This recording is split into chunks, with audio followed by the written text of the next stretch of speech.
I see that you have traveled to most of these countries, but I don't see any mention of USA or South American countries. Have you never dealt with them? Not really. I mean, see, the nature of business is selling of agrochemicals, pesticides, Okay. and plant growth regulators and things like that. So there were about 40 molecules, and I named a few. And these molecules keep changing. It's not that the same molecule is valid the next cycle or whatever. So they come and go. Suddenly there are new molecules which come in, old molecules vanish. Sometimes the old molecules come back again. So all these things happen. And they are all very multinational driven. Most of these molecules are actually discovered by the multinational companies. India is not known for research. India is known for production. So what happens is most of these multinational companies research and find out a molecule which will control a particular pest. And once that is done, they use India for manufacturing. In the year that I got into this business, India was only importing pesticides. India was an importer.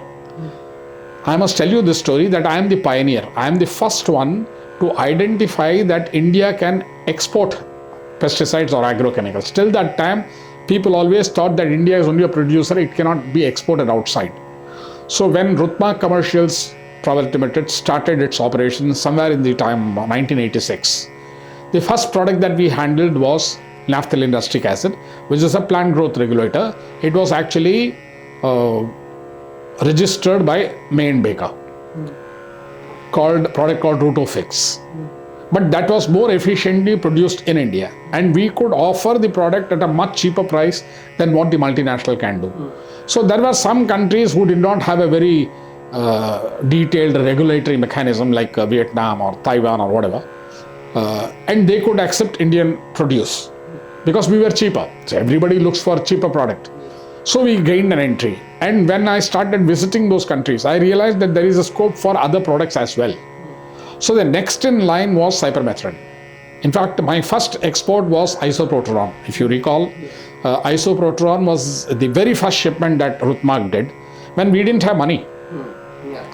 And when we had to procure isoproteron, I had done a deal with Garda, which is a big agrochemical company.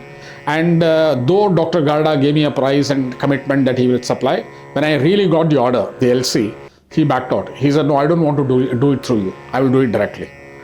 So what is the meaning of our doing the transaction? So immediately I had to identify a new manufacturer, which was Paushak in Baroda, Alembic. And I managed to get the material. And when the shipment had to be done, why will they believe us? It was something like 30 lakhs or thereabouts. So they said, at least you pay 50% advance, which meant 15 lakhs. But we didn't have that kind of money. So I spoke to you and I was a little disturbed that yaar, order hai, product hai, shipment nahi kar sakta hai. So you said you will speak to Syndicate Bank, some Mr. Nayak was there as a manager, and check whether you can give the packing credit. So we spoke to Mr. Nayak. Nayak said, I can't give you pre-shipment packing credit, but I'll give you post-shipment packing credit. So that meant that we have to show him the bill of lading. So I played a small trick not to fool somebody, but a trick to comply with the provisions. So I told that, yes, before you part with the material, I'll give you 50% advance. So what happened was the finance director of that company came with the material. Some 2 truckloads were there. We parked it outside Mackinnon-Mackenzie gate and it had to go in. And I had good connections with the shipping company. So what I did was I told the shipping company that here is the material. So you give me a receipt for shipment bill of lading. That meant that you have got the material. So he gave me a receipt for shipment bill of lading. Now Nayak did not tell me that receipt for he only said bill of lading. So he did not qualify whether it is a on-board bill of lading or shipped on receipt for shipment bill of lading.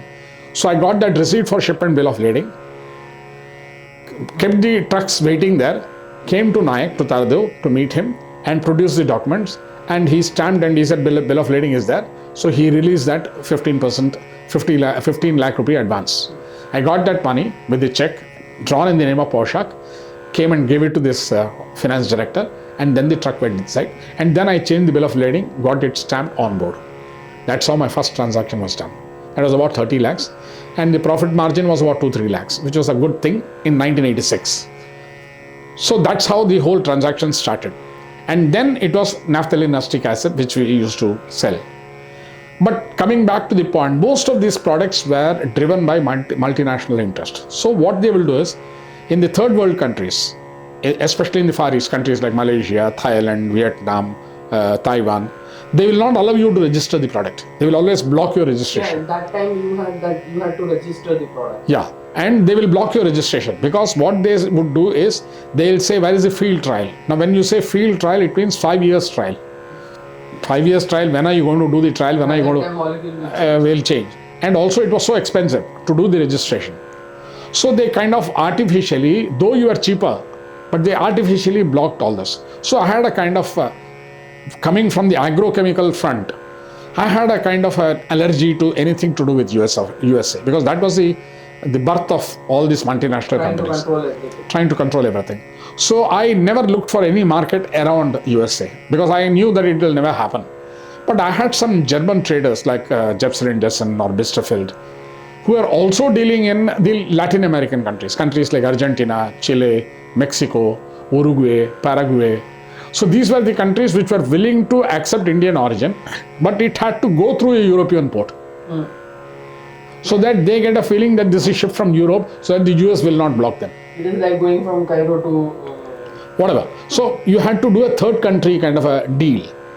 So invariably I did that, and I was very intelligent in terms of international trading, and I could find the possible ways that we could do it. I could tell a shipping company, give me a bill of lading that it is Hamburg, but actually carry it to Chile. So those kind of deals we could do with the knowledge on the shipping. Plus I was also reasonably conversant with the material safety data sheet, the international agreements, the molecule details, the what class of cargo it is, how dangerous is the cargo. So all these details, I was kind of considered as a walking encyclopedia in Brighton. When I entered a room, people will stand up, because I had all this information here. I didn't have to refer to any papers or documents or pages or books or anything like that. All this information was here in terms of that cis-trans ratio. So the entire technical know-how of a molecule, I used to, my father's, thanks to my father, who made me by heart everything, memorize. So I always memorized all the important points of a transaction.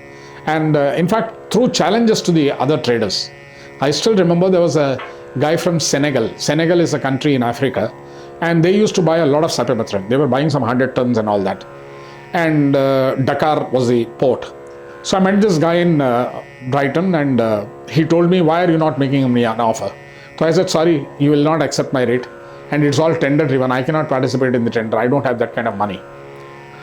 Then he said, okay, so fine, it's okay. Then we were just generally discussing. And I told him that you're being fooled on cypermethrin. So he said, why do you say I'm being fooled? I'm buying 100 tons. How can I be fooled? I said, what is the cis-trans that you're buying? He said, what is cis-trans? I said, that's why you're getting fooled. So he said, why do you say it? So I said, internationally, when you say cypermethrin, the cis-trans is 50-50. Whereas what you're buying is a 40-60 material. So you are paying 10% more. Then he said, no, I never knew this. I said, give me an order, I'll prove it to you. So he gave me an order for about 5 tons or something like that. And I came back to India. Then he went and checked, and he found that yes, he was getting a 40-60 material. Then he accepted that 5-ton order.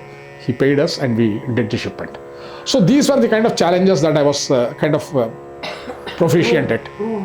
Proved my might, proved my knowledge, and nobody could stand against. Even the Indian exporters, there were a lot of manufacturing companies, they also came to Brighton. But they could not make a mark, because they could not satisfy the customer with the technical point. Somebody would ask, okay, what is your class? How would you do the shipment? They were blank. They didn't know how to do it. Also you had LCL cargo, FCL cargo, what kind of a container you must take. In one container, how much material can be stuffed? Even this. Yeah. There was a large company called Hindustan Agrochemicals, part of the garment setup in Cochin. And I'm the one who drew the drawing and explained to them they were making this endosulfan. And we had container lot business. So I'm the one who identified how much tonnage can go into one container. Even today, people refer to me, people ask me for my help. Most of the pesticide companies used to ask us for help in terms of these kind of details. So we were a kind of a pioneer when it came to agrochemical exports. So that is a status which was very rare. So this was the reason that we never traveled to USA. And because we never traveled to USA, the South American countries also was because you have to go through US. I had a 10-year visa. I had a business visa for 10 years. Not a single visit. The visa got cancelled. Because there was no sense in traveling to US because you can't do any business. And from there, whatever business I could do going from there, I did it through the German traders. So there was no reason. And the German traders, once they realize that you have cut them, next time they will not give you the order. So I had to remain faithful to them. So while I have dealt with Argentina, Mexico, Uruguay, Paraguay, Chile, so all these countries I shipped, but the material always went through a German trader. Then I must give you one more example. I was dealing in a product called carbaryl. Carbaryl. This is a product of Maharashtra Abhanga. Maharashtra Abhanga is the producer in Israel. So when I went to Tel Aviv, I had to travel to Beersheba, which is about 300 kilometers, to visit that plant, Maharashtra Abhanga.